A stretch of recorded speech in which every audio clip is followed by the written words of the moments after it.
Good evening. Thank you so much for joining us for our next Crafting Support Project family webinar. My name is Dr. Julie McCarthy, and I'm a clinical psychologist at McLean Hospital. And tonight we'll be talking about this topic, catching and rewarding healthy behaviors. So for our agenda today, we have several topics. First I'll be going over a bit of an overview of what the Crafting Support Project even is, how we got here tonight, and then we'll focus our attention to today's topic, which is really about this idea of catching healthy behaviors, thinking about how that relates to this idea of positive reinforcement. We'll talk about actually rewarding those healthy behaviors. And then we'll spend a bit of time talking about what it means to really model those healthy behaviors from a self-care standpoint. And then we'll end with a bit of information on research and resources, because I think half the battle with what we work on as a community is just connecting people to the great resources that are available to us as we continue to expand them. And then we'll have time for some Q&A as well. All right, so first up, the Crafting Support Project. So if you weren't able to join, for our first meeting in this webinar series, I'll give you a little bit of background. So chances are, if you're here with us tonight, you have something in common with me and that you have a loved one or maybe your own personal experience with someone who is navigating mental health recovery. And sometimes it can be tough, depending on where you're at in that process, to know that you've got a loved one who might need help. Maybe they've needed help in the past. You're concerned about how to support them now, and they may or may not rise to the level of care where they are actually engaged in getting treatment or have someone to talk to. And so it can put family members or what we call kind of concerned significant others in a tricky situation where you may know that there's a need and you're not entirely sure how to address it. In the best case scenarios, if someone's got a treatment team that they're engaged in, there might be free communication, between you and that team. However, in other circumstances, that team may not be established yet, or there may not be permissions available for that team to communicate with you freely. So, one of the things that I found helpful in this process is something called community reinforcement and family training, or CRAFT. And I'll talk a little bit about what that is and how it's been helpful for folks. And essentially, it's one evidence-based way to empower family members and concerned significant others to help best support their loved one and take care of themselves in the process. So instead of thinking just about, okay, my loved one needs to fix a situation or work on themselves, this really gives us a set of concrete tools that anyone can learn to think about how we can extend that support in a way that is helpful and sustainable in the long term. So what I mean by community reinforcement and family training, or CRAFT, is really thinking about, what its overall goal is, which is to help originally a loved one to enter treatment if they're not already in care, or to support them throughout their recovery process. Because just because someone might be getting help today may or may not mean that they're getting help tomorrow. And what the research has shown so far is that 7 out of 10 family members who were trained in CRAFT were able to get their quote identified patient or loved ones to enter treatment for the first time. This came from the substance use field, but since then it's been adapted broadly. And what it's also been helpful in doing is actually improving family members' personal well-being in terms of their depression, their anxiety, and their happiness as well. And we'll actually talk about that happiness piece a little bit more today. That being said, even though this has been around for a while, it's still something that many of us are learning a bit about. So if this is new to you, I encourage you to stay tuned in and also to think about any questions that you may have as we go.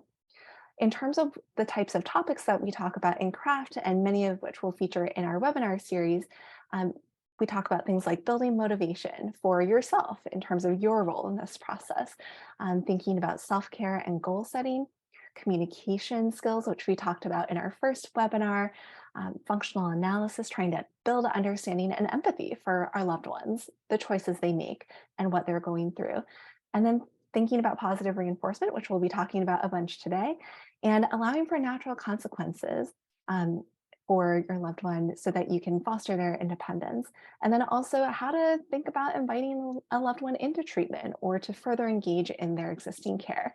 And then last but not least, we talk about problem solving. So the way that we apply some of those skills in the crafting support project are through two main sets of family services. So one would be our monthly webinars that we are hosting this year, where we cover a number of those topics, and I'll give you some foreshadowing of the ones coming up if you haven't seen the schedule yet. And then the other way that we go about this is through one-on-one coaching. So the webinar series will continue this year through the majority of the rest of the year, Thursdays, 5 o'clock Eastern time, generally an hour and a half. And we have a mix of webinar styles. So today I'll be presenting. Other times, we'll have a panel of people who might be joining us. And we also have some what are called family recovery nights, where we invite people with lived experience, typically with psychosis, and a family member, or others who can kind of speak about their own experience working together as families in the pursuit of recovery. So next up, we have topics on how to talk about treatment, where we'll be inviting one of our directors of outpatient services and other team members across different clinical settings to speak about how they typically approach the conversations around treatment engagement with their clients or their loved ones. And then we'll also talk about healthy boundaries and empowering independence in August. We've got problem-solving solutions with our director of peer and family support services, Joanne Grady, joining us in September. And then we also have one of our peer specialists, Lisa Charland, who will be talking with us about what are called WRAP skills, or wellness recovery action plans, what families could know about that process in terms of helping a loved one in crisis. And then we'll be rounding out our webinar series this fall with another family recovery night. So also, just to put it in a plug, if you feel like you personally would be interested in potentially joining us as one of the panelists for the family recovery night with one of your loved ones, feel free to reach out and I'd be happy to chat more about that. All right, in terms of the one-on-one coaching, essentially we take a lot of what we talk about in the webinars or certainly the craft modules and really make it individualized. So given the philanthropy support that we've been fortunate enough to have for this webinar, we're able to offer up to 8 weekly one-on-one sessions with a coach like myself or Justin, who's also on the call, all by Zoom. And we offer this at no cost. And right now we're starting by opening it up to people who have a loved one who has some connection to McLean either now or in the past, who's had experience with psychosis. And we're also in talks with other folks about expanding this to other individuals as well in the future. All right, so we're going to switch gears to our topic on catching healthy behaviors in just a moment. But just to kind of get a sense of who we have joining us today, I thought we could do a quick poll. So let's see, I am going to launch a poll just to kind of get a sense of how you would describe, where you're coming from and kind of what brings you to joining the webinar today. So if you wouldn't mind, it's just a single question. What best describes your role? Family member, a person with lived experience with mental health challenges, clinician, if that is your role, or none of the above, because people could come from any background or walk of life who might be interested in these topics. And this is completely voluntary, of course. So we'll give folks just another few seconds to respond.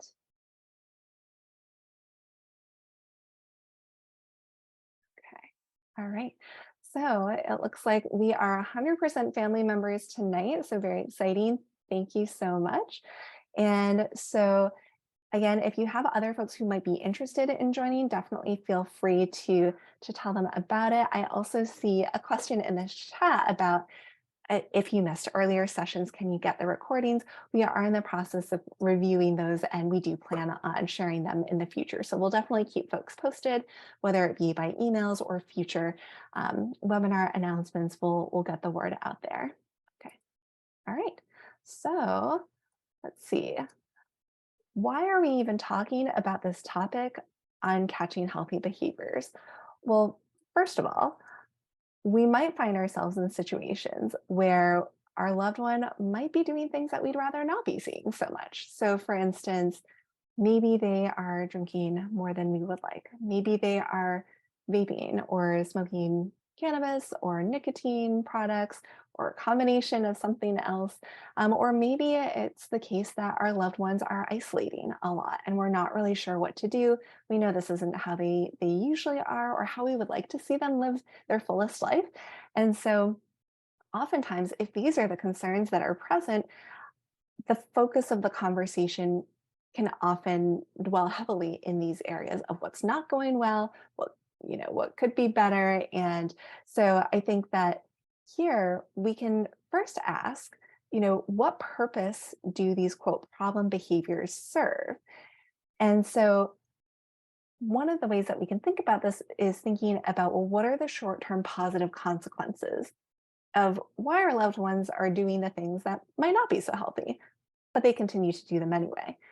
Even if we may not agree with them, it's so important to understand where they're coming from so that we can connect with them and find common ground to talk about things that make sense to you and your loved one. So, a lot of the reasons or motivations for doing some of these things might include relaxation, maybe having fun, altering perceptions, if someone's getting high, for instance, maybe relief from symptoms. If someone has a lot of anxiety or paranoia, it might be easier to be by yourself, for instance, in that moment, short term. Um, some people report using substances because, in their experience, it might help them sleep that night. Or it could be a way to deal with boredom or enhance social acceptance or conformity. And like, all my friends are doing it, and it might seem hard to say no, for instance. And so these short term positive consequences are, in the short term, the rewards of doing those perhaps concerning or problem behaviors, in the sense that they end up increasing the likelihood that the person will repeat that behavior again, because right now it's meeting all of these needs and it's meeting them very quickly. So the tricky part about this is that some of these consequences are very effective in the moment. Long term, however, most of the family members that we've interacted with so far, and certainly this might be the case for yourself, you're able to anticipate, or maybe you've already started to see some of the negative consequences of that problem behavior persisting, whether it be impacting social relationships, exacerbating physical concerns, maybe having an impact on emotional well being or the ability to cope in a healthy way with difficult emotions. Maybe it could negatively impact someone's job, or their ability to get a job, go to work on time or perform well, or keep that job. Other issues can be in the financial realm. Are our loved ones going to be able to take care of themselves independently? Are they able to manage whatever funds they do have in a reasonable way? And sometimes there could be legal consequences as well, whether it be using in spaces where it's not actually legal, or engaging in higher risk or dangerous behaviors, while using substances or making choices, when people are alone that may not be as safe. So part of the reasons for thinking about why to catch healthy behaviors is because we can look at the literature on what are the reasons that people end up making change. For instance, even with substance use, when you talk to folks who have already made changes and moved in a healthier direction, usually the things that they cite as their reasons for change are things like their personal health, their income or finances, and their family or relationships. So when people have these areas of strengths and they're going well, it's almost as though they have more to lose. And so we want to try to find a way to encourage growth in these areas so that there's a reason to make a healthier choice because there is a healthier alternative that's worth it, for that person. And everyone's values and what they care about most is going to be different, but we can help think about, well, what are those things and how do we encourage movement in that direction? So ultimately, what we're getting at is this idea of positive reinforcement. So how can we shift from a problem behavior that serves an important purpose, like relaxation, who doesn't want to relax a little bit more, to a healthier behavior that serves a similar purpose. No, it may not give you the exact same experience as getting high, but it could be something that ends up being what we call a competing alternative behavior that's healthy, not involving substances or not involving isolation or whatever the problem behavior might be. And this is something that typically would happen over time. So where do we start? First, we can start to think about healthy behaviors that we'd actually like to reward. So what's our target? What would we love to see our relatives doing or our loved ones doing? So a few guidelines to keep in mind would be to try to target behaviors that are first and foremost already to some degree enjoyable to your loved one. It's going to be real hard to try to reinforce a reward um, having them, take the trash out, for instance, if they don't love taking the trash out. So starting with a track record where you've got some activity to work with can really help. And then second, we would want to try to choose a behavior to start with that actually competes with the quote problem behavior. So for instance, if someone, loves playing video games, but they tend to play when they're high, it might be difficult to try to reinforce their ability to play video games if it's incredibly easy or they're already in the routine of actually using substances during that activity. So here we would want to try to think about behaviors or activities that kind of logistically make it more difficult to do the behavior that you're concerned about. So in this case, it might be doing something outside versus, in the room on the computer. We also want to think about behaviors that, are something that occurs or could occur frequently in the future to give ourselves opportunities to actually practice rewarding them. It can be very challenging, for instance, to reward someone regularly for getting into college or getting a new job. Those are things that are more infrequent events. They're obviously important and warranting rewards or reinforcement at the very least. And also, we want to look for more everyday activities or things that could feasibly happen in a week. And depending on the activity or the behavior, if it's a social or kind of group or activity that can be done with you as well, we also want to make sure that it's ideally something that you also enjoy. It could be tough to reinforce a behavior that they want to do together if you're not actually up for the task.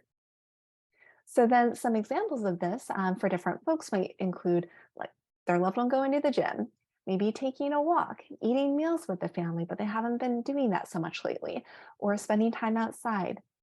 Maybe it's crafting and they love, you know, knitting or something artistic. Or maybe it's actual good work and school performance. Maybe that's something they care about or they take pride in, or playing music. So any of these are fair game, and it's certainly not an exhaustive list. So what I'd love to do now is in the chat, try to think about and include what healthy behaviors would you like to ideally reward for your loved one, if you take a moment to think about that.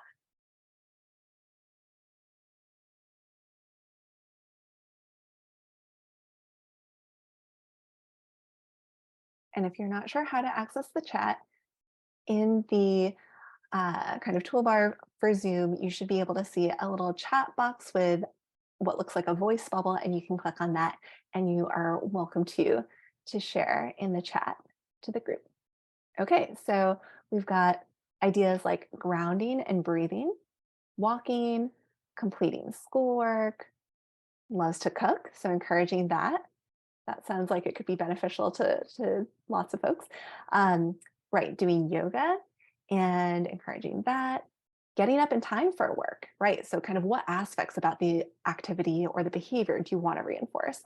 Healthy conversations without ranting. Yes, sometimes it's just the communication in and of itself, or the fact that they are communicating things to you. That could be something worth rewarding for sure. All right, these are excellent ideas. Okay, so you can kind of keep one in mind, or you can keep, a list going for yourself. And so now we're going to think about, well, how do we reward a healthy behavior once you found one to target? So, what is a reward? The Oxford Dictionary would say it's a thing given in recognition of one's service, effort, or achievement. So, what does this make us think about?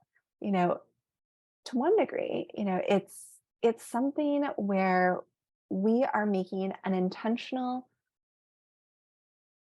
move to show our loved one and really to express to them that we see what they're doing. We are catching that good behavior, that healthy behavior, whether or not they're giving themselves credit for it. We can give them a look at what's going well, even in times when it might be hard for them to see that or to believe it, or to remember that they're doing those things every day. And I think sometimes it can be tricky to think about, how to use rewards if we feel like maybe in the past or maybe for us that might not be a healthy behavior that's worth rewarding. However, everyone is different, and so what might be effortful for one person might be super easy for another. And so we want to keep in mind, where are we coming from our own stance of what is, quote, a reward or something worth rewarding, realizing that the experience for our loved one may be very different. So, what is rewarding to your loved one? The emphasis here is on your loved one's perspective. So, in selecting an appropriate reward to use to increase the likelihood of them repeating a healthy behavior, uh, would be first to make sure that it's something that is pleasurable and rewarding to that person. What I like, what you like, may be exactly what your loved one likes too. However, it might be different. So trying to think about, okay, when you come up with a list of possible rewards for your loved one, what is it that you think would really matter to them? And so too, we want to make sure that the reward is something that would likely increase the chances of them repeating the healthy behavior again. So, for instance, we talked about communication skills in an earlier webinar. And one of the things that we talk about is showing appreciation just by even saying thank you. So, for any of us, if we go about doing something in our lives, we tend to say thank you if someone does something nice for us. One, because it's a nice thing to do, but two, it really can increase the chances of that other person wanting to help us again in the future. And so this is all in the spirit of thinking about, well, we can't control what our loved ones choose to do, but we can create an environment that makes it more likely or more conducive to them making healthy choices. Um, Another aspect of reward is trying to choose something that is inexpensive, if not free. Why? For sustainability purposes. We want to try to think about things that are easy for you to offer as a reward and something that you can continue to use over time so you don't feel like your reward bank is, quote, running out. And then ideally, we want to be able to deliver a reward immediately or as soon in time to that healthy behavior as possible. Why? Because say if we're trying to reward you for coming to this webinar today and we say, okay, we've got this great reward that you would love to have, but we give this reward to you like a year from now, that's going to be a pretty tough sell. And usually, in our day to day, we wouldn't wait a year to reward someone for a behavior. But sometimes, life gets busy. We might get distracted, or we might have our hands full with another task right now. And it might be tough to give a reward right away. And maybe it ends up being in a week or two. Doable, but the closer we are able to deliver a reward in time to the thing that we want to reinforce, the more clear that link is and the more rewarding it is. Remember in the earlier slide, I said the short term positive consequences of problem behaviors like substance use or isolation is that it gives comfort in the moment immediately. So if we're trying to compete with that, we want to try to use rewards in a way that is as close in format and kind of purpose to that original reward so that we can have our best chances at actually competing with it successfully. And so another important point here is that the reward must be comfortable for you to deliver. So when we're trying to figure out what is rewarding for our loved ones, one of the things that we talk about is actually having a conversation with them, if it's not already abundantly clear, about what is important to your loved one. maybe not in so many words, but if they're talking about something with you, maybe inquiring about, oh, what they find interesting about that thing, or what they care about, what their goals are, why they want that job, or why it's important for them to move out, whatever it might be, so that we can understand what they value. And so sometimes in those conversations, a loved one might say, well, what I would really love is to have you get me some more substances. And that may put you in a tricky position because you want to give them a reward that they like, and that will, you know, be something motivating to them. And at the same time, if it's not comfortable for you to deliver, or in this case, it might be sending the wrong message and actually reinforcing a problematic behavior, we would want to choose an alternative. So we always want to make sure that you feel comfortable in delivering the reward, because that delivery of the reward is under your control. And so you can think for yourself about some potential ideas, and you would want to select one reward to try this week. So some example rewards that families have used in the past include things like praise. It's one of the most common ones because it is free. You can deliver it immediately. Chances are you already do this to some degree. So here it would be about using praise very intentionally and consistently at any opportunity without having it feel forced or overboard. So giving what we call specific praise can help. So for instance, instead of saying, oh, good job, you could say, hey, I think that you did an awesome job, getting up on time for work every day this week. Like, that's amazing. I know it's not easy for me to get up every day, for work all the time. So being specific in how you give that praise can help. Other example rewards might include making a favorite snack or meal for your loved one if they like food, offering to do a favor or a chore for them. Maybe they are working really hard on studying for finals, and they could have, some appreciation for a helping hand with the laundry. Go for it. For other people, it might be going out for coffee. Like, okay, this is something that maybe we used to do, but we haven't done it in a while. Or maybe it's providing equipment or supplies. So if someone wants to help their loved one go to the gym and they're showing some movement, with exercise in some area, maybe it's actually paying for a gym pass, whatever that might be, or doing an enjoyable activity together and kind of facilitating that.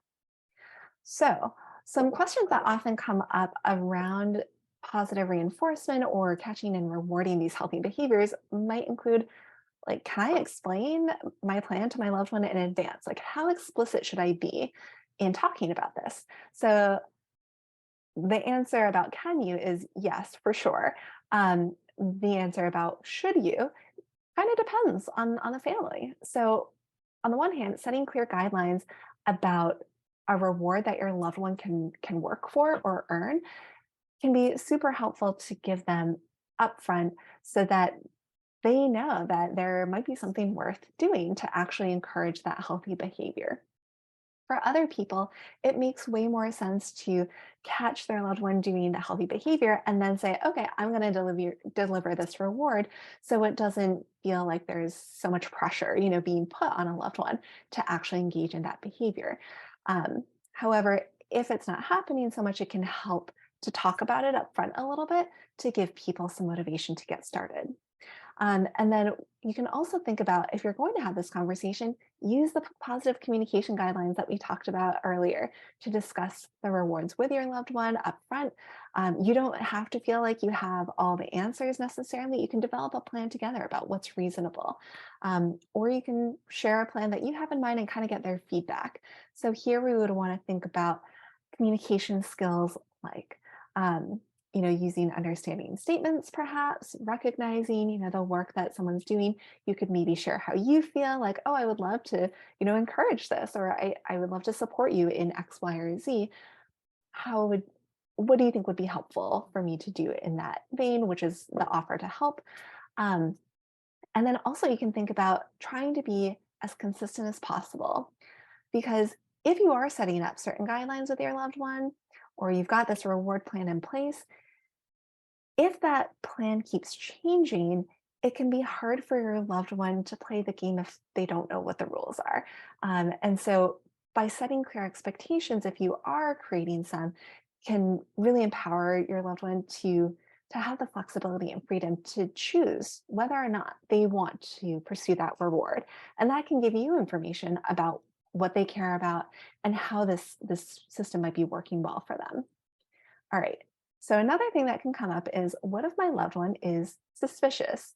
You might think, oh, that's not likely to happen, and maybe it's not for your loved one. However, sometimes if people have experiences with paranoia, or it's been a long time maybe since you tried to intentionally use a reward for a healthy behavior, we have literally had family members be called out for, hey, mom, why are you being so nice lately? Chances are, if you're a family member, you're probably trying to be nice all of the time, or, every day to some degree. But people might notice the behavior change. And that can be validating in that, they're recognizing the effort that you're trying to put in. But in terms of what to say in that moment, being proactive can really help. So trying to think about in advance how you could respond to that could help if your loved one might be wondering about what's going on or why you're bringing up this reward now. So, for instance, you could say something like, "Oh, you've been working so hard on making all of your treatment appointments, and I know it's not easy. So I thought you deserved, swinging by Dunkin' Donuts after, for instance." And then another question that can come up is, well, what happens if I realize my relative has engaged in problem behaviors, in the midst of that positive reinforcement experience? So this can happen. We do our best, to understand what's going on up front. But say if your loved one has issues with substances, let's say, thinking about how you can recognize signs of a problem behavior in advance can help you start to distinguish times when it makes sense to use a reward, which is when someone is sober, not engaging in that problem behavior, versus when they may not be sober or are engaging in that problem behavior.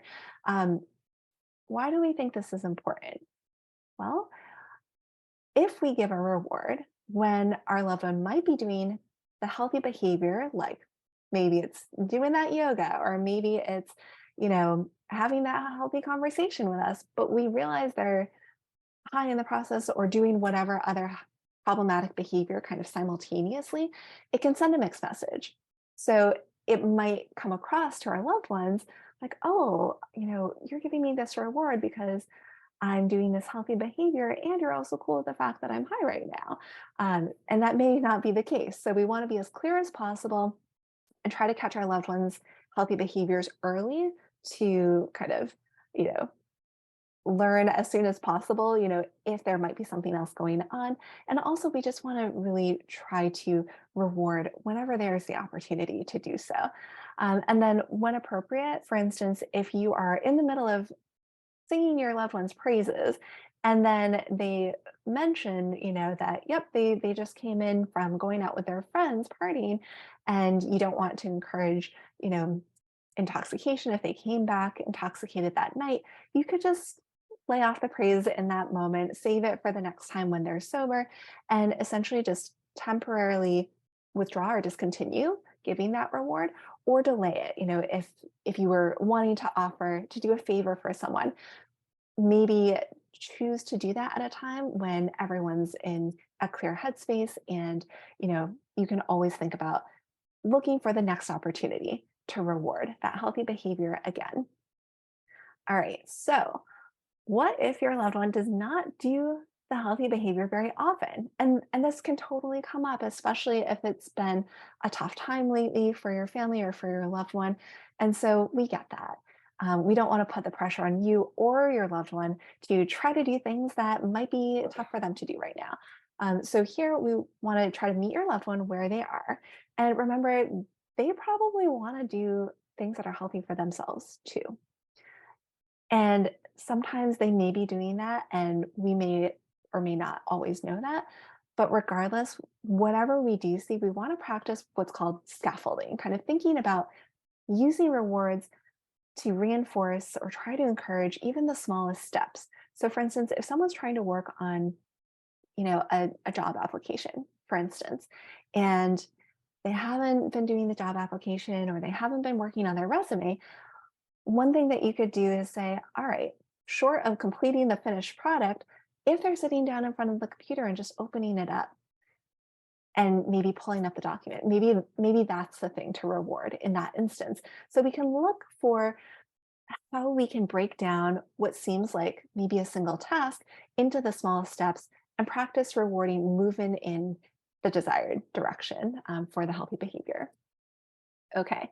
Um, so, any questions about this idea of catching and rewarding healthy behaviors before we move to modeling healthy behaviors? Feel free to ask away if you have any or share any thoughts about your experience in this area as well.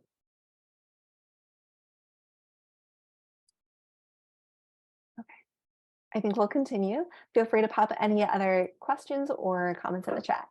All right, so modeling healthy behaviors. It's one thing to encourage our loved ones to do this work. And also, what we do have in our control is really thinking about how we take care of ourselves and how that can really serve as a positive example for our loved ones and also build up our own resilience in the process. So, what does it mean to be happy? Because I'm going to talk about how to approach this with something called the happiness scale in just a moment. So, thinking about healthy behaviors, the idea of maybe trying to promote our own happiness and well being. Happy refers to kind of this idea of feeling or showing pleasure or contentment, or having a sense of confidence in or satisfaction with a person, arrangement, or situation. Sometimes our assessment of, oh, are we happy with how things are going now, might be targeted toward other people, the things around us. Maybe it's our job, maybe it's other family members, maybe it's other friends. And we can also think about, well, what does that mean for ourselves too? So we're talking about this idea of putting your oxygen mask on first in the sphere of modeling healthy behaviors, but then also really thinking about, well, how do we keep up all the energy and resources to try to figure out what's most rewarding for our loved one, catching them doing things well as much as possible? It takes a lot of energy, um, mental, physical, otherwise. And so being able to take care of ourselves first puts us in the best position to take care of our loved ones as well, or offer them the support that we would like to as they navigate recovery from mental health. And so this can also help us sustain our, our ability to keep going on this journey that's much more of a marathon rather than a sprint. So one way we can do this, in craft is thinking about assessing how things look right now with something called the happiness scale. So this is just a simple exercise to think about how happy are you in different areas of your life, focusing on you rather than your loved one for right now. Um, Rating how you feel from 1 completely unhappy to 10 completely happy today without letting, how yesterday was affect how you feel now, and without letting one area necessarily dictate, how you rate another area, knowing that these are certainly related. So what I'd like you all to do now is to either jot down for yourself, or mentally kind of take a bit of an inventory on where you would rate these different areas of life. So we've got your personal alcohol or drug use, your job, education, or progress, your money management, social life, personal habits, marriage or family relationships, defined broadly, legal issues, your emotional life, communication, and your general happiness. So take a moment to think about how you would rate those areas of life.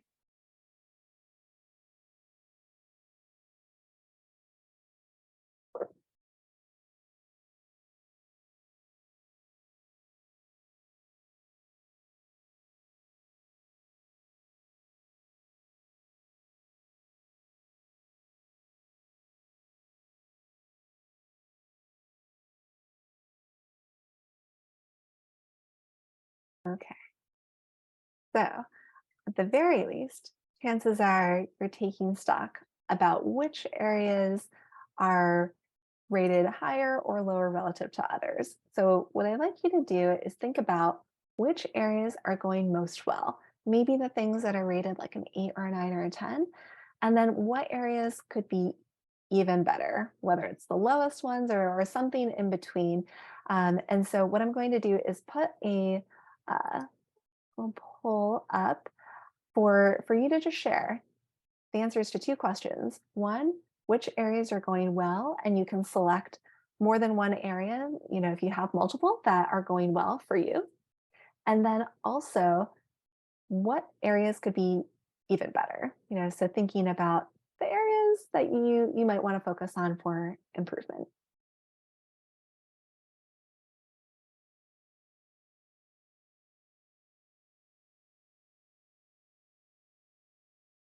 So we're starting to get some responses.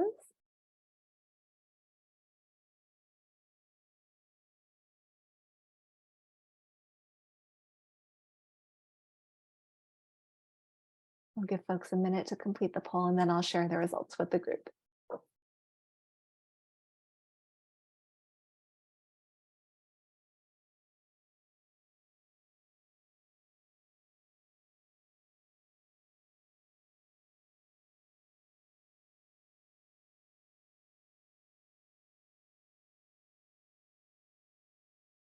And also this question sometimes comes up with families with respect to legal issues. For instance, if you don't have any legal issues, sometimes people just rate that a 10, for instance.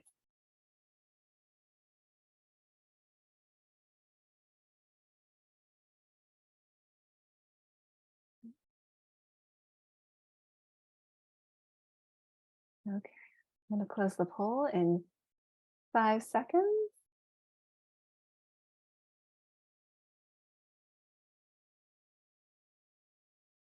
Okay, so any last responses, feel free to enter them now. Okay, let's take a look. Okay, so for the first question, what areas are going well? We've got let's see, expand the screen. Okay, so it seems like the number one thing that is going well for folks who responded is personal money management. So things seem to be okay there. Followed by close seconds or maybe tied seconds for personal alcohol or drug use, and then your own job or education progress or your current situation there. Okay. Other areas that are going well for people might include legal issues, communication, and general happiness. All right. So on the flip side, what areas could be better or even better? We've got marriage and family relationships is the big one. So the majority of people who did respond said that that could be better. And from the families that we've talked to in the past, sometimes this could involve, our loved one who is navigating mental health recovery. This may also include family relationships with other people, whether it be our spouses, siblings, parents. This could really span the board. In terms of other areas that people are looking, for improvement in, that might be personal habits. It's definitely a common one. And then right after that, it looks like to some degree, job education or progress, social life, and emotional life are coming after that. Okay, thanks so much for responding. All right, so what does this tell us? The majority of people who are on the call responded to the poll. The majority of people, or it seems like everyone who responded, said that something was going well and something could be even better, which means we all have something in common in that we have strengths that we can draw on during this process, and that we're all only human, and we may have areas that could be better than they are now. Okay, so where do we go from here? Once we've taken stock of our strengths and areas for improvement, we can start to say, well, okay, how are we going to spend our limited time and energy addressing some of these areas in terms of modeling healthy behaviors? So one, we can think about where to prioritize, knowing all of these life areas are important typically for folks. But for the purposes of this exercise, we can think about, well, what makes the most sense to focus on this week? So here, ideally, we would recommend starting with areas that you're rating somewhere in the 4 to 7 range. If all of your life areas are rated pretty high, you can just start with the lowest one, if your lowest one is an 8 per se. Um, if you have things that are all rated on the lower end, I would still probably try to recommend starting with an area that falls in the 4 to 7 range if possible. The reason is things that are already going well can just keep going well. Things that are rated, like a 1 or a 2, they're important, clearly. And also, they might be a little bit tougher to start working on first. We can get there. However, we want to give ourselves some wins. So, starting in the 4 to 7 range gives us a little bit of a track record and also gives us the most potential for improvement as well. Okay, so for each of you, if I were to be working with you individually, I'd ask you this question too.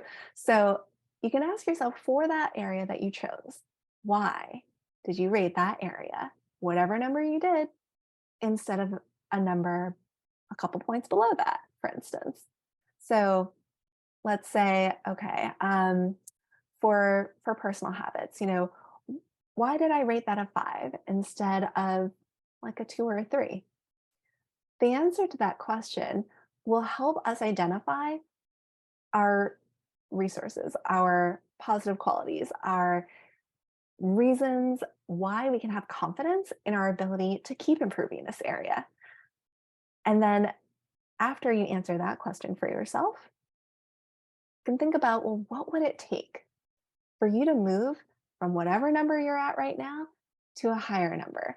So what would it take for me to improve, personal happiness and in my personal habits, let's say if that's the area from a 5 to a 6 or a 7, or even a 5.5, whatever it might be, we're looking rather than at a destination, we're looking at kind of the process of increasing our happiness, modeling these healthy behaviors over time. And so this answer starts to get at, logistically speaking, the types of goals that we can start to set to promote these behaviors and to increase our personal happiness, because that is something that is in our control. We may not be able to control the weather, it was just raining outside where I am, or what people say or do around us, but we can start to think about, well, how do we respond to those situations, or put ourselves in a position where we are regularly trying to engage in healthy behaviors or routines that makes us resilient to whatever stressors life throws at us.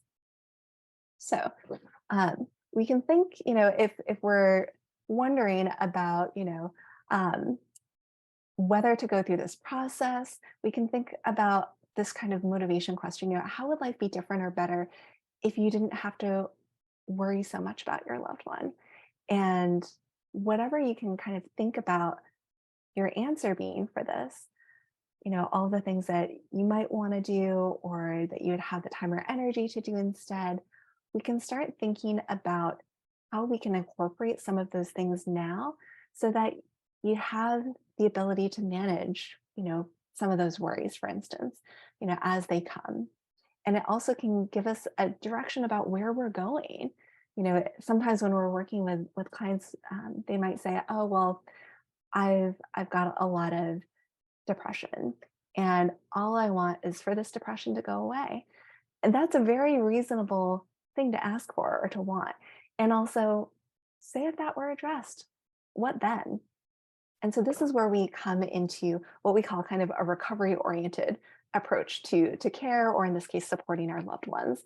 How can we help them and ourselves in modeling this achieve goals that are not just about symptom reduction per se, or problem resolution, and rather, well, what are we moving toward for our goals, our values? So in the spirit of thinking about turning some of these next steps into actionable goals to promote our happiness and model healthy behaviors, we can think about goal setting. And just because we have a topic about goal setting doesn't mean you aren't already wonderful at goal setting. It can just be helpful sometimes to talk about a bit of a structure to think about goals if you are ever finding yourself in a situation, which I know I have, in terms of having goals that might be, for whatever reason, a little bit harder to achieve these days. So the first step would be to set goals that are brief.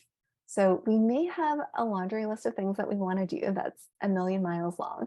And also just starting simple and brief can help make that goal setting process manageable. And then we can also think about setting goals that we state in positive terms. So instead of, oh, I want to watch less TV because I'd rather be doing something else instead, we can phrase the goal in terms of, well, what are those other things that you'd rather be doing? So maybe instead of watching less TV, it's, I want to go for a walk around the block. That's something that I am doing versus what I'm not doing. Same goes with how we think about goals if we're talking about them with our loved ones. If we want our loved one to, know, quit skipping appointments, or we want them to stop smoking weed, maybe it would be a little bit more clear to say, well, what would we like you to do instead? And then this also kind of goes along the lines in terms of being specific. So this can be specific in terms of, the content that you're talking about for your goal, like the who, what, where, when, but also specific in the sense of how will you know when you're done?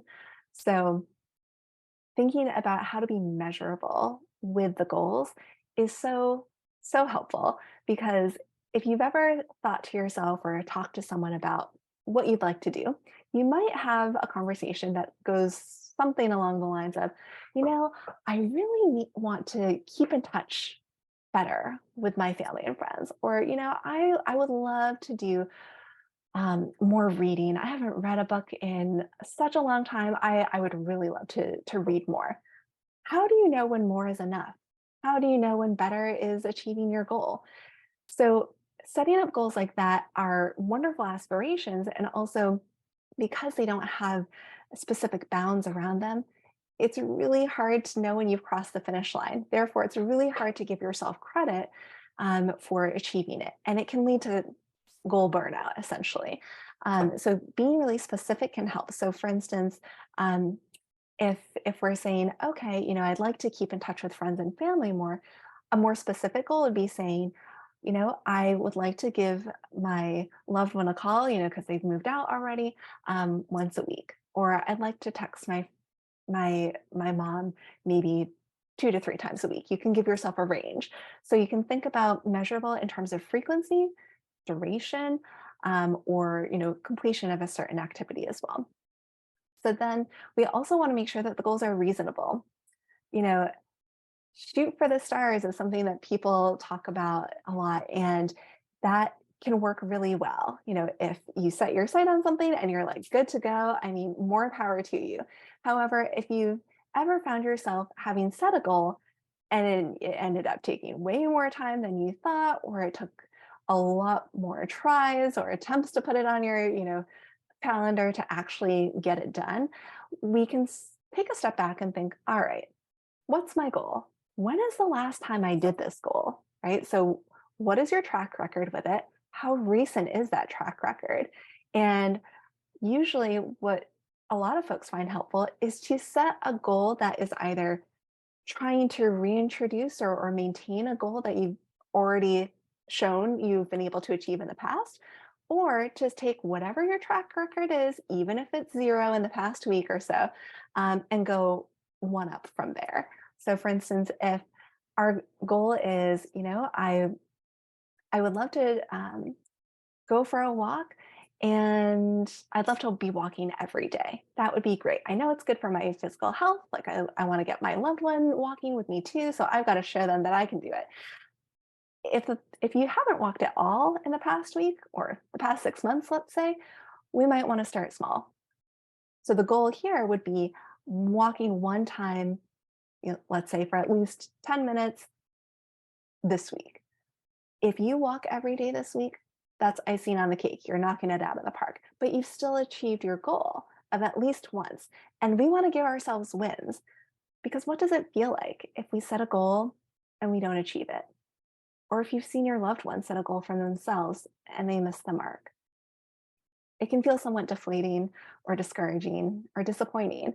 And when we feel like that, it doesn't boost our motivation tank to kind of keep going. So ideally, we're trying to set goals that you are 99% sure that you're going to be able to achieve. And then last but not least, for goal setting, especially since we're talking a lot about families, other people, social situations, we want to set goals that are under your control.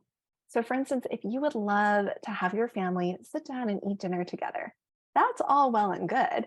And also, we may not be able to control whether or not everyone's around at the same time, whether or not they are up for your cooking tonight. But what we can control is a goal around you inviting your family to eat dinner together. That's something that you can do. So we just always want to think about what is our ideal goal or situation, and how can we make sure that we're carving out a specific goal that relates to our role in that situation.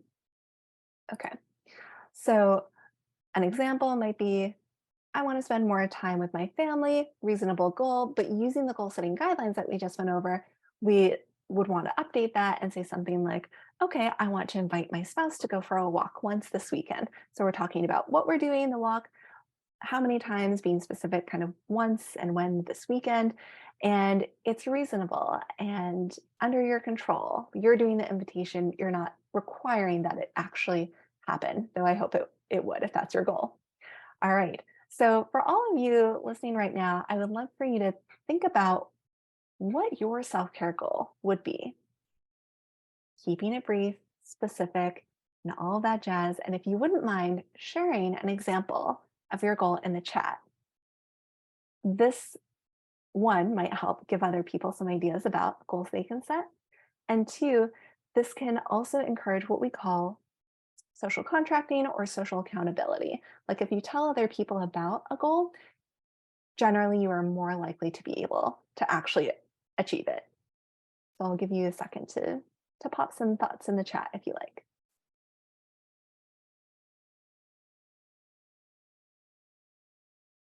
Okay, I like this exercise more. If we were to get more specific, I would challenge you to think about what type of exercise you might want to do and how many times you might want to do it this week.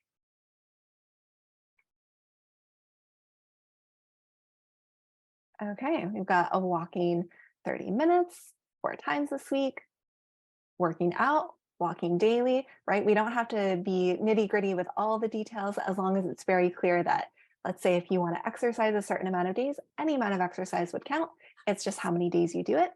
Um, for other people, it might be, okay, ride a bike 30 minutes, 2 to 3 times a day, wonderful. And then for other people, they're saying exercise once per day, alternating bike riding, walking, and yoga. All these are wonderful ideas. Regularly attend my water aerobics class that meets daily at 6 a.m. Oh, good for you. And okay, increase cardio exercise by 1 hour per week. Love that. So it's taking where you are and building on that. Another person says take at least 2 fitness classes in the gym, swim laps once a week, healthier eating, menu planning for 5 healthy dinners a week.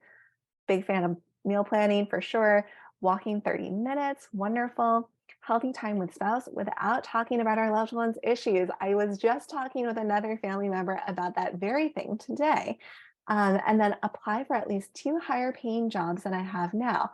I love this. We're seeing a lot of, great examples of goals from, personal habits to job and education to family relationships. So thank you all for taking the time to think about this. And I really wish you all the best in thinking about how you can make your goals successful this week. Okay, so we've got another person with a few goals. You are always welcome to set more than one. So exercise more regularly, specifically doing yoga or swimming at least once each day. Also, would like to not overreact with anger and frustration at new developments with my kids. Okay, you can raise a hand for yourself if you can relate to something like that. So here I think that's a wonderful, target. And also one thing that we could do to just flip that same goal to rephrase it as something more positive is to think for ourselves, well, all right, instead of overreacting with anger and frustration, what could we be doing instead? Like we want to think about, well, how can we set ourselves up for success? If we're saying, hey, maybe I don't want to get angry, well, what am I looking for instead? How would I know that I'm not overreacting? Maybe it's saying something kind or using an understanding statement to my loved one instead, even if you're upset, which you are completely entitled to be. Your feelings are your own. Emotions by themselves are not dangerous. And so here we can always think about, well, all right, if we want to do less of something, what else could we do instead? So all wonderful examples. And thank you so much, everyone, for sharing. Okay, so some additional considerations for setting yourself up for success with goal setting is thinking about and anticipating, well, what challenges may arise? So essentially, what's going to get in between you today and where you want to be with your goal tomorrow or this week? So think for yourself now, what are some of the challenges that could come up with the goals that you all just put in the chat? And feel free to jot some comments in there because I'm guessing some of the challenges might be shared challenges.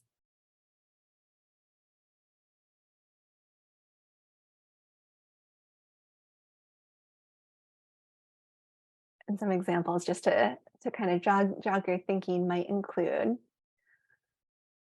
time, energy level or fatigue, maybe other people sometimes, could be work commitments. Someone put in the weather, 100%, especially if you're wanting to do some exercise or activity outside. Got unexpected events with my loved one, right? We can expect the unexpected, a lot of times. Too emotionally drained, for sure. That can definitely be a challenge. Time limitations.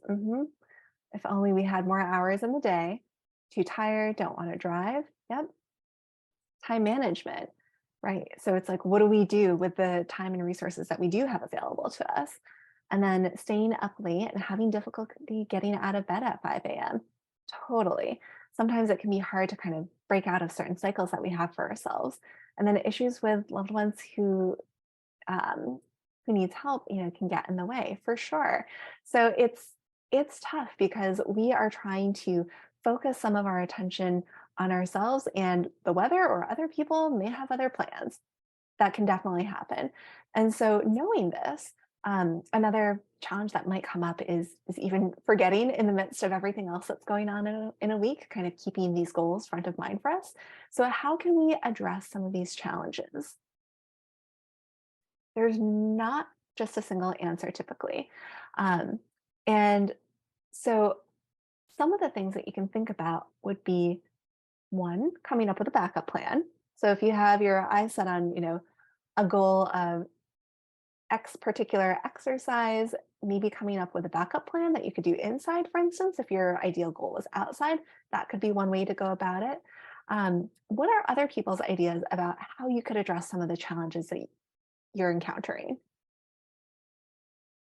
Okay, another person says, travel is interfering with exercise plans and having a bad back. Yeah.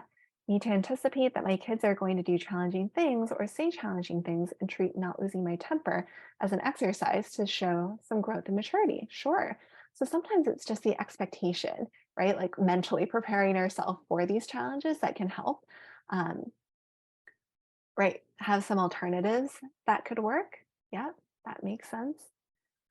Sometimes it can also be um, talking with other people in our lives to help address the challenges, whether it be who's going to cover childcare or making dinner or this other responsibility around the house. Well, you go do the thing that you need to do to have like a moment of alone time.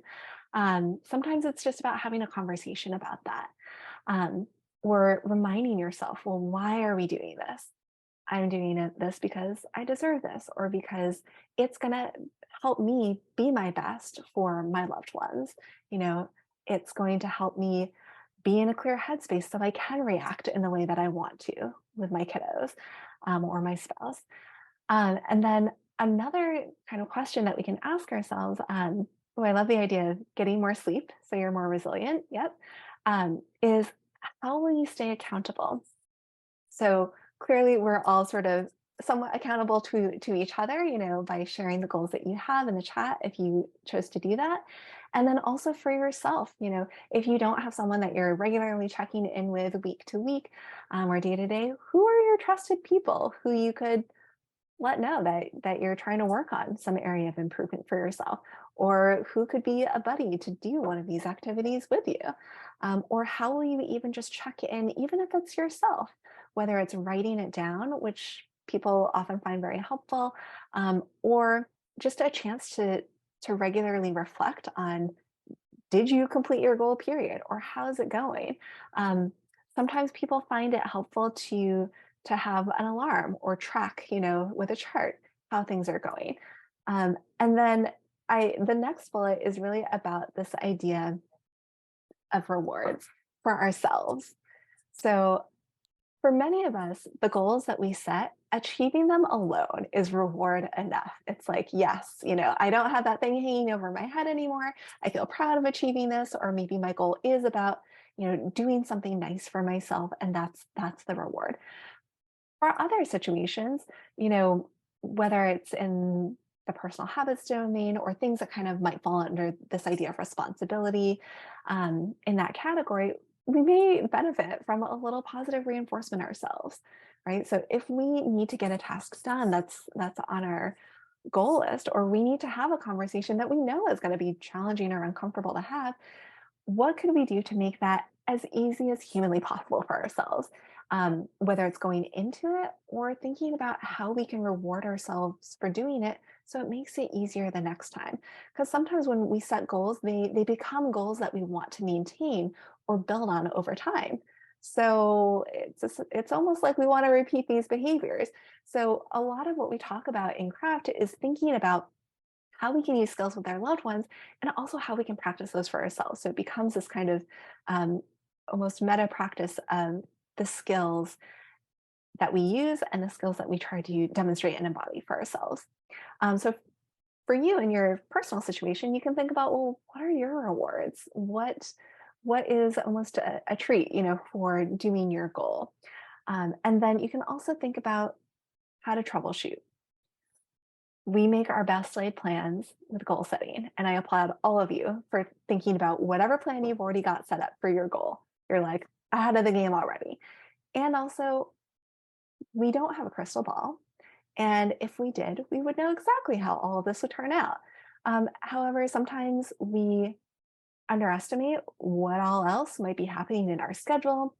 We encounter the unexpected, right? Maybe with our loved ones or with our jobs or the weather. Or maybe something is actually way easier than we thought, and it didn't feel as rewarding to complete that goal. So, what we can do is say, all right, we looked at how our goals went this week. Do we need to taper down a little bit and make it a little bit easier for us than we had originally thought? Or do we need to increase the difficulty because we're actually showing ourselves what we're capable of, and we become more confident in achieving our next goal? And so all of this is to say that we want to give you a success because that becomes reinforcing to continue this goal setting process for yourself. And when we think about expectations for our loved ones, I hope all of us can keep this in mind, that our loved ones are going to encounter challenges. Maybe they are trying to address them, or they might need help addressing them. How can they stay accountable, maybe to themselves rather than to you? Because when we own our goals, when we set them for ourselves, it's way more effective than if I were to say, okay, webinar attendee, you must do this goal of, practicing goal setting every day until the next month's webinar. I mean, no one likes to be told what to do, right? So how can we think about promoting goals in a way that we model what we would like to see without necessarily putting our goals on other people as much as possible? Okay. And so I see a question in the Q&A. I will get to that in just a moment. So I just want to end this section of the presentation by just highlighting that self-care isn't selfish. Sometimes people feel guilt or some stress around taking time to do things for themselves because you don't know what's going on at home. Maybe if you're doing something out of the home, or you feel like you should be doing something else. totally experienced this myself. It's called grad school guilt. Anytime you're doing something that's not, task related, you feel guilty for it. The same can happen with taking care of our loved ones and taking care of ourselves. Um, and I promise you, it's an investment in your ability to support your loved one through their mental health recovery journey by taking care of yourself. All right, so before we get to research and resources, the question that had come up is it possible to send this webinar recording to a loved one that wasn't able to make it at this time? Um, yeah, so we will be recording and we don't have the webinars currently hosted yet, but we do plan on making them available either on a website or email those links to folks who have attended or folks who are interested. Great question, thank you. All right, so now I'm going to just shift gears and talk a little bit about research and resources to give you a sense of, what else might be of interest to you in the spirit of some of the skills that we've talked about today. Okay, all right, so the research that I've done so far on some of these crash skills has really been focused on families of loved ones with early psychosis and substance use. So why this area? Because about half of folks who come in with early psychosis, have a lifetime substance use problem. And we know that having substance use on board to everything else that's going on can predict worse treatment engagement or dropout. And treating substance use certainly remains an unmet need, certainly not just for early psychosis, but really broadly. It's one of those things that can really affect people with all types of mental health experiences. And so increasing readiness to change is a key target. And you might have a loved one with early psychosis or later psychosis or substance use or someone with dementia or anxiety or depression, whatever it might be. Many of the things that we're talking about can really apply to so many families. All right, so why are we interested in trying to tackle this problem with all of you, family members? Well, one, because many clients or loved ones still live with family members or at least have regular contact with them. Families typically have historically had at least some contact with the clinic or inpatient hospital, but it really depends on release of information. So at least there's typically some track record there. Clients may feel somewhat uncomfortable talking to family, and yet families want to be more involved. And sometimes this discrepancy of, the information flow or not knowing what's going on can really exacerbate, the distress that a family experiences, whether it's with the family member or between family members. And so the research that we've done is sponsored by the National Institute on Drug Abuse, and we designed this approach for adapting craft for early psychosis to be a telehealth intervention on Zoom, just like we're doing today. And so we've already completed the first phase of our pilot study, which worked with 10 family members, completing up to 8 sessions of that coaching, which I had mentioned earlier. We got some feedback, updated how we did things with a second set of 10 families, and did another focus group to get some feedback. And so the majority of family members who joined our program were women, typically mothers, and the majority of them also came in with a history of their own mental health diagnoses that we assessed with an interview. And many people endorsed a history of trauma as well, which also kind of speaks to the idea that whether or not, we have a loved one with mental health concerns, many folks might benefit from support themselves too. And some of the feedback that we have gotten from this approach so far include things like, it made me reassess how I say things. I didn't really think about that before. Another person said, we all have had this experience when we do it kind of wrong in the eyes of our loved ones. That usually creates a blow up. And I think role playing helps us get comfortable so that we can try these things in a way that will be productive. Another person said, less is more. I learned that. And I think really that was probably the most important thing I took away. And this kind of speaks to, if we're trying to do less of something, what are we doing instead? And that's where our self-care goal setting comes in, and modeling what is in our control. How can we focus taking care of ourselves and focusing on our own goal progress when we may not be able to do that for our loved ones for them? And then Another parent said, I wanted to learn more about what is effective, what does work, how to look at it differently, especially how to communicate without using threats or ultimatums or just negative thinking. And I was hoping to learn how to communicate all that better, and I feel like I did. So what we've been able to show so far is that relationship happiness improves. Some of you may have seen this before. And we are now still conducting what's called our second phase of the research project, which is comparing the one-on-one coaching for craft for early psychosis compared to treatment as usual to see if we can make a case that this is actually worth offering regularly for folks. And so we're looking for family members who are having a loved one with psychosis onset in the past 6 years and who have some experience using alcohol or cannabis in the past 30 days, and that you have some relatively regular contact with them. And generally, anyone who's signing up for this project is contributing in a huge way, because without being able to say that these types of services are helpful beyond typical care, we aren't able to make a case for changing the system of care that we currently have. And I think we could probably all agree that we'd love to have more services available for families. We're also interested in hearing from the loved ones' perspectives. Like, they know themselves best. They're the expert in their own experience. And so we try to encourage folks to invite their loved one to join as well, so they have a chance to share what their progress is looking like themselves, without necessarily purely just relying on family members' perspectives. All right. And so where the Crafting Support Project kind of fits in this process is, we're engaged in research through a separate research study. We do educational workshops like this, which is the Crafting Support Project essentially. And then we're trying to think about how we can gather information, get feedback, refine the services that we're offering in a clinical service, perhaps, that might be insurance-based, designed for family members. So, in thinking about other resources that might be of interest to folks, if you are local at McLean, I would definitely encourage you to think about participating in one of our family support groups, or other services if you're not doing so already.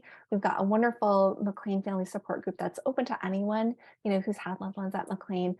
For people who have loved ones with early psychosis, there's a McLean On Track parent group, monthly, also on Thursdays, but not this one, so we don't compete with that time.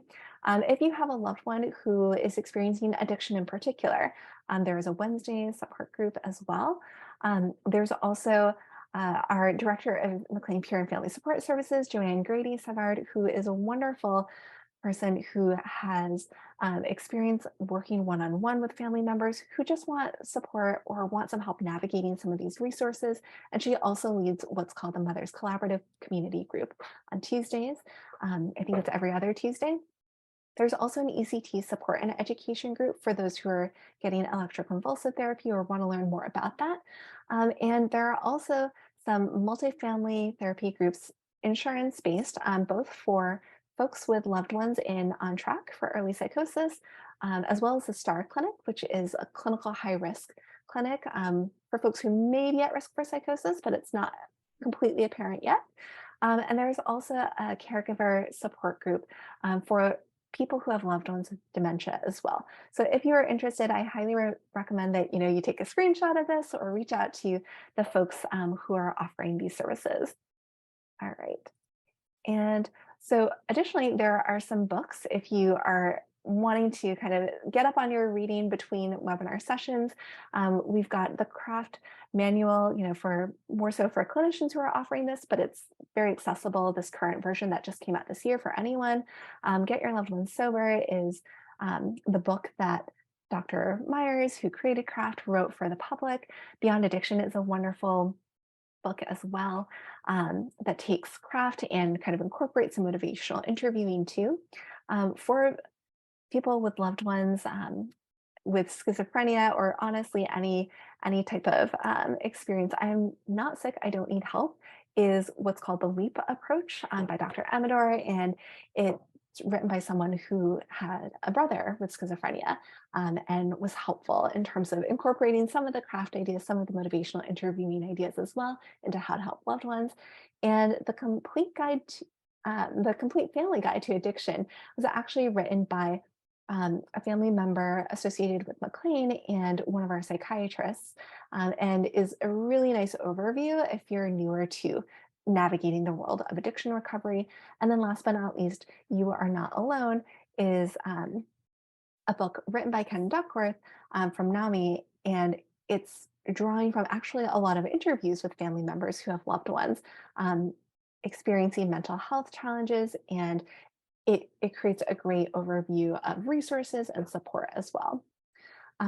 So for those who are interested in learning more about CRAFT, the Partnership to End Addiction is a great website for that.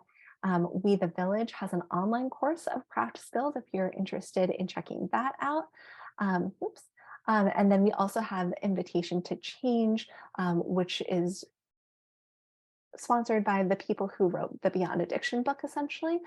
Psychosis Reach is also a different family approach based in CBT for psychosis, but geared toward family members. We also have the Cole Resource Center associated with McLean that offers additional groups, resources for family members and clients as well.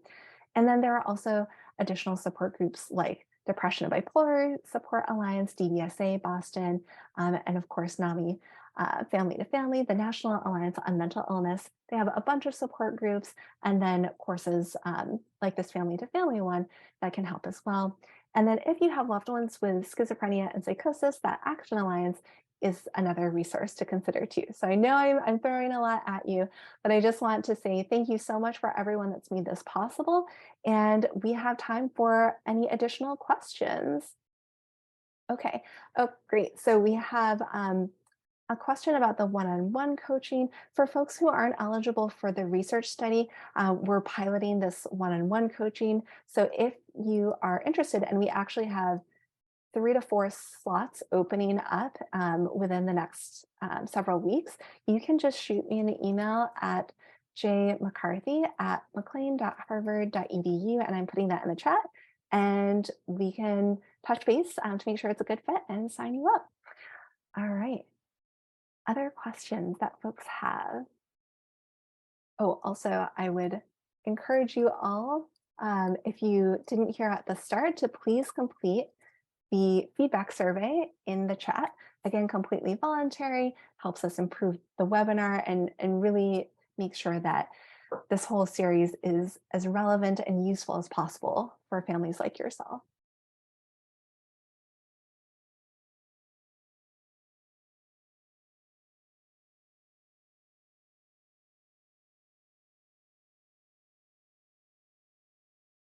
Okay. So last call for questions. Otherwise, I'll give you back a couple of minutes of your evening. And thank you so much. We will hopefully see many of you next time for our next crafting support project family webinar, Thursday, July 13th, 5 o'clock, How to Talk About Treatment, where we will be having a panel of folks joining us to share their thoughts about their experiences from different McLean clinics and programs at the hospital. All right, so we look forward to seeing you then. Take care. Bye.